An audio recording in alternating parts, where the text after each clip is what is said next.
Morning all, and thanks for joining me on this second tour of Shrewsbury.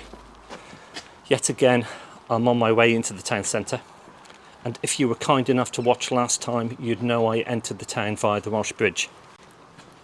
Well, today I'm entering via Frankwell Footbridge, which leads from Frankwell Car Park. But it's not too far from the Welsh Bridge. Now, although we'll likely pass some familiar sights, it is unavoidable. It's a small market town. I intend to focus on the narrow alleyways that are often referred to as shuts around these parts. Oh my days, look at this.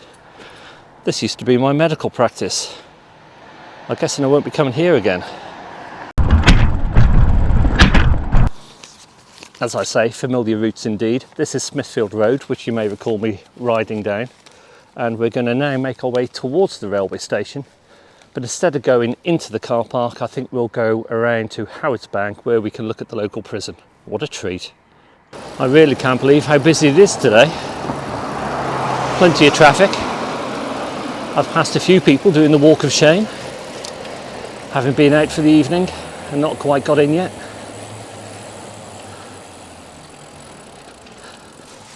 Looks like we've got a few people who have got off the train as well.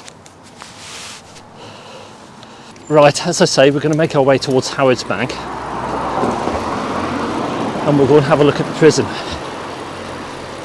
It's no longer operating as a prison. It closed a number of years ago actually. I think it might have been 10 years ago even.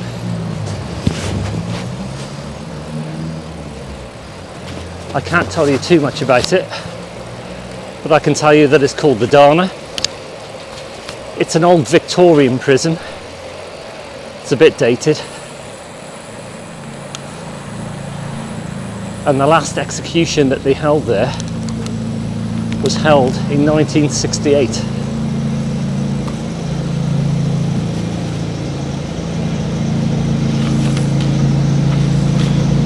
Look at this traffic. Come on, guys.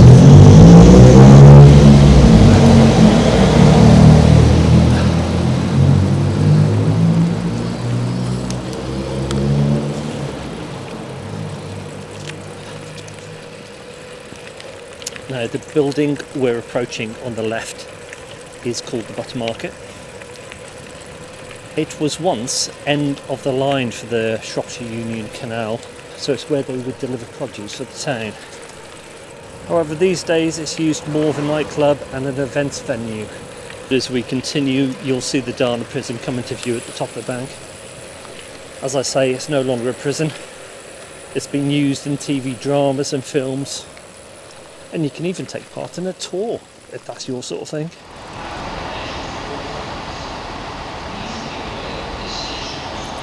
I've got to say, the views from the top of Howardsbank are fantastic. As you look out over Shrewsbury railway station, towards the castle, and even further over the River Severn. But we're not going to loiter here, because we're going to take the Dana footbridge towards the town centre. Now, I'm guessing this has been here since the train station has been opened mid to late 1800s. It's a Grade 2 listed footbridge, and it's recently undergone some repairs. New panelling on the side here, new glass, lacquer paint. It's even had new flooring.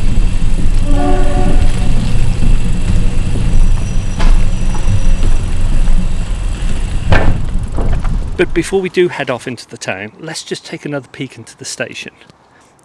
Because it sounds to me as if the train for Chester is about to leave platform 3.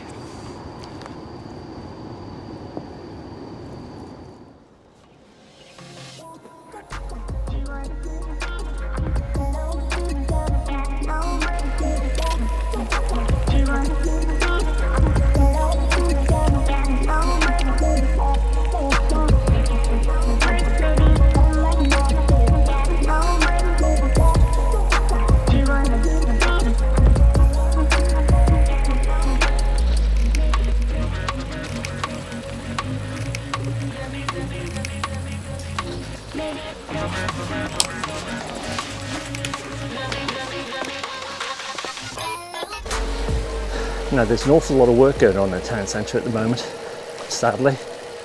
which means there's scaffolding everywhere.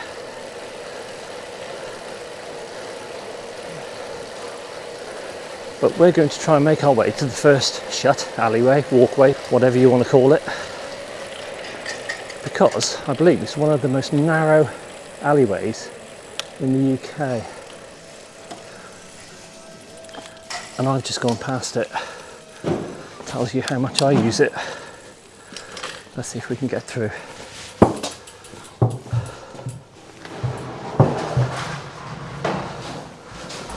There you go, you can see that I've got my GoPro on, but I'll try and steer this and use my phone just to show you how narrow this is. And it looks like we can get through. And this leads through to St Mary's Church, which you would have seen before if you saw my last vlog. I should maybe take this opportunity to explain. I'll show you a number of alleyways, etc. And I will mention a little bit of local history. But some things I may tell you are subject to local folklore, or old wives' tales, or even drunken ramblings, who knows. Therefore, it may lack some accuracy, so don't blame me. Now, as I say, I don't use that St Mary's cut through too often, but we'll go and visit the next one, which I do use a little bit more. And it's going to involve a little bit of a jaunt, very short, down Dogpole, towards St Alkmund's Square.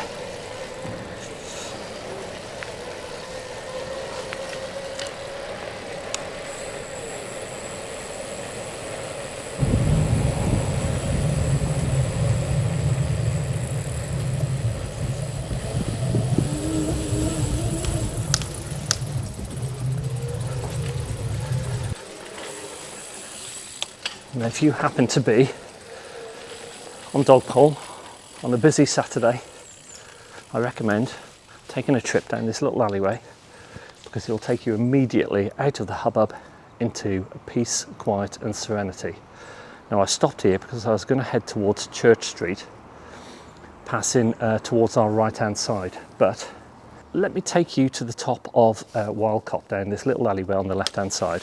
The reason being, there is a lovely little place that you can possibly sit and have your sandwiches if you're lucky enough to have the gates unlocked. Let's take a look.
And I'm going to actually head off and try and use the pavement a little bit so it doesn't hinder me with the cobbles. Don't berate me in the comments. Now, when I refer to alleyways as shuts, you might wonder what on earth I'm talking about. Well, to be honest, we're not entirely clear as a town ourselves. I think the common theory is it's an abbreviation of the word shortcut, shut. Who knows? It's what I'm going to stick to anyway. I've delayed here because we've gone to our next alleyway shut, walkway, whatever you want to call it, on our left hand side, and that's Golden Cross Passage. Let's take a look.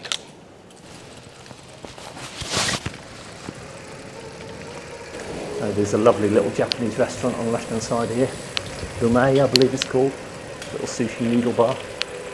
But importantly, we have the Golden Cross situated on the corner here.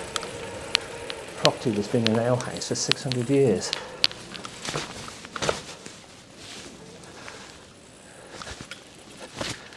And this is the Golden Cross.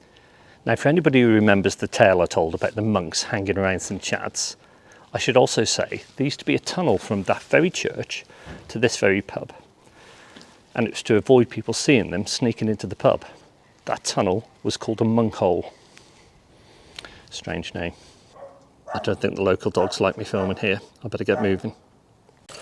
As I head towards the square, it doesn't take me long before I have to turn right down another shut. This one's called Peacock Passage. Again, not one that I use too often, but I can tell you it leads directly to another passage opposite on High Street. That one is called Bank Passage. Let's take a look up there.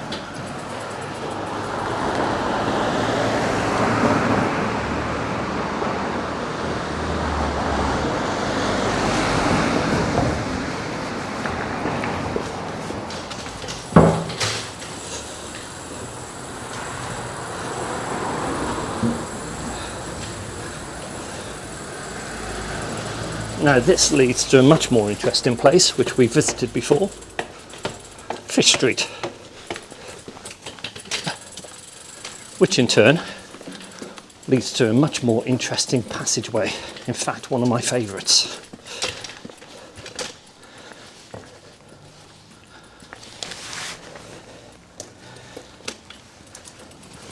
Let's go and take a look.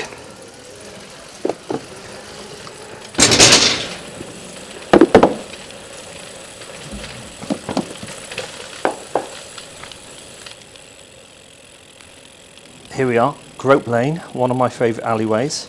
I'm not sure why, but it is just a pretty little cut through to a rather busy part of the town. Cuts down to the High Street. You may be wondering why it's called Grope Lane. Well, the first I heard was due to the fact that it was such a narrow and dark alleyway. Locals had to grope the walls to navigate their way through the area back in the day. Now, although I wish that was true, I feel the next, less innocent version may be more accurate. Back in the Middle Ages, like many towns, we had an area that was rife with prostitution. Accordingly, Grope Lane was named as it was an area where the town folk would venture to pay for a grope. I wish it was the former, but I fear it may be the latter.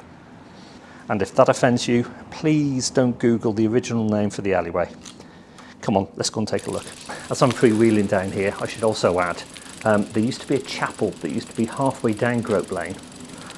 I'm not sure which side, but it's supposed to be a site of mass graves where they buried thousands who had died from the Black Death.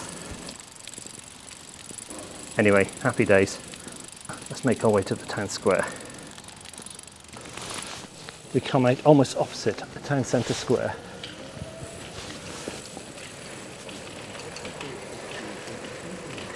Now this is a beautiful part of the town, beautiful building. Originally used by the drapers who used to sell their sheepskins and their leathers up above, and the market traders that used to operate below, all the farmers, etc. But I'm not here to talk about that. I'm here to talk about shuts and alleyways. And this one, which I won't actually go up, let me alter my camera, is called Coffee House Passage. My friends, I have a confession to make. I'm afraid I lost my last footage. So, as a dutiful YouTuber, I've returned on a rather wet Sunday. Here you find us, next to the music hall, where, may I say, the Beatles have played, and we're outside Coffee House Passage. I believe it was named due to the fact there used to be a coffee house on this corner. I know very little else about it, but we'll take a walk through.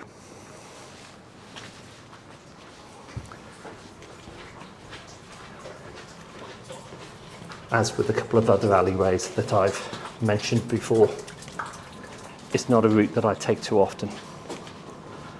And I have to say, I've not seen too many others take it either.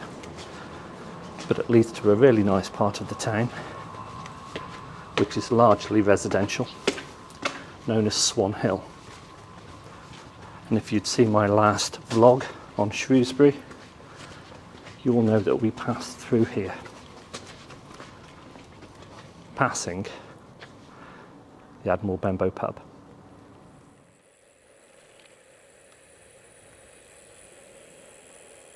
As I say, we're not here to talk about the square, but I will touch upon a bit of history about it shortly. as I'm taking you down this next alleyway.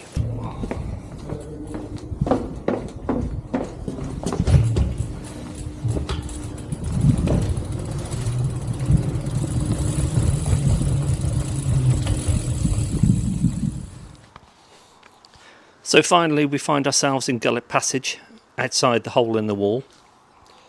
Now it's not always been called the hole in the wall. Back in the 80s it was called the Vaults, I think. I say I think, as it used to be known as the Blood Tub locally.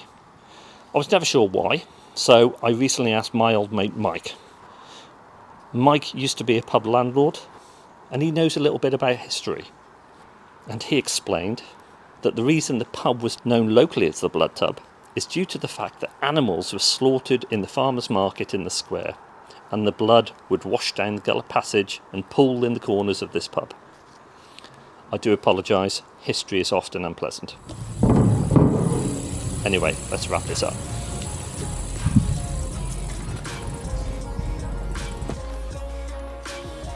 I think that's it for the tours of my hometown. But if you like this vlog, please give me the thumbs up and share if you will. We have trips in Europe coming up and some other city breaks, so please consider also subscribing if that sort of thing floats your boat. Once again, thanks for watching and I'll catch you soon. Take care, guys.